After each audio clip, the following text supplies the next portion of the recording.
Hello everyone, welcome to SP's English world. आज आपण शिकणार आहे डिसिजन या शब्दाचे 5 सोपे आणि रोजच्या वापरातले वाक्य. तर डिसिजन म्हणजे काय? तर निर्णय. का याच्या अगोदर आपण जो एक वर्ड पाहिला आहे तो काय आहे? डिसाइड. डिसाइड मीन्स निर्णय घेणे किंवा ठरवणे, which is verb, and this is noun. This is decision, निर्णय, which is noun. Okay, so today's first sentence is हा तिचा स्वतःचा निर्णय आहे. सपोज तुम्हाला एखाद्याला बोलायचं की हा तिचा स्वतःचा निर्णय आहे, तर तुम्ही हे कसं सांगणार आहात? It's her own decision. It's her own decision.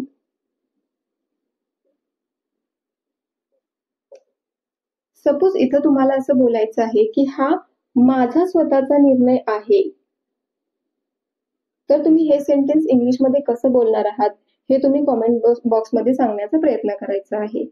Then next sentence is आम्ही तिच्या निर्णयाची वाट पाहू. तर हे सेंटेन्स तुम्ही कसं बोलणार? We will wait for her decision.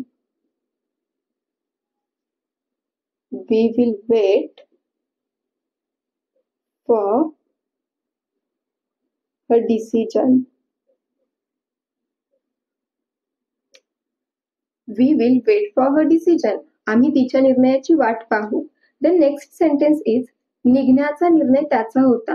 म्हणजे घरातून निघून जाण्याचा किंवा कुठेतरी चालला आहे तो, तर निघून जाण्याचा किंवा निघण्याचा निर्णय, म्हणजे लवकर निघण्याचा असेल किंवा उशिरा निघण्याचा असेल, तर तो निघण्याचा निर्णय जो आहे तो त्याचा आहे. निघण्याचा निर्णय त्याचा होता. It was his decision to leave. It was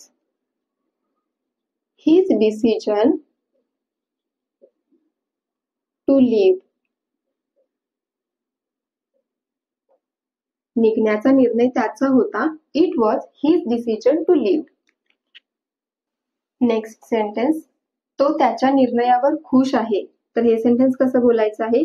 He is happy with his decision. He is happy with his decision. He is happy with his decision. तो त्याच्या निर्णयावर खुश आहे. The next sentence is तुमचा निर्णय सर्व काही बदलू शकतो. जर तुम्हाला एखाद्याला बोलायचंय की तुझा निर्णय सर्व काही बदलू शकतो किंवा सगळं काही बदलू शकतो, तर तुम्ही हे सेंटेन्स कसं बोलणार आहात? Your decision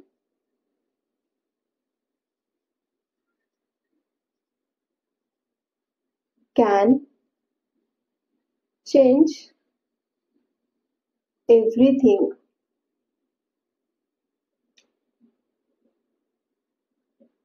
Your decision can change everything. तुमचा निर्णय सर्व काही बदलू शकतो. Then next sentence is हा माझा स्वतःचा निर्णय आहे. तर हे सेंटेन्स इंग्लिशमध्ये कसं बोलणार आहे किंवा याचा आन्सर काय होऊ शकतं हे तुम्ही कॉमेंट बॉक्समध्ये सांगण्याचा प्रयत्न करायचा आहे. Thanks for watching and keep practising.